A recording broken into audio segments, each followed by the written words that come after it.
ఆఫీసర్లు గానీ అక్కడ ఉన్నటువంటి అధికారులు గానీ మీకు అసలుకే రాకుండా చేస్తాం, మీరు మా దగ్గరికి రావడానికి వీల్లేదని వాళ్ళు కూడా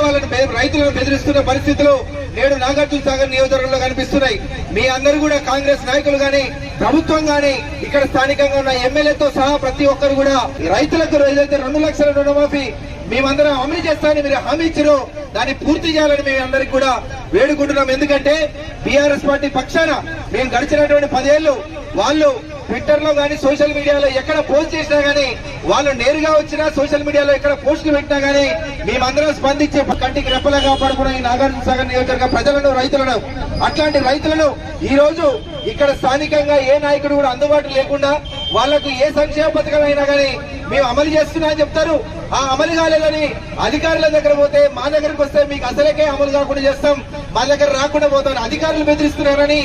ఏ నాయకుల దగ్గర పోయి చెప్పాలో వాళ్ళకు కూడా అర్థం కాని పరిస్థితి.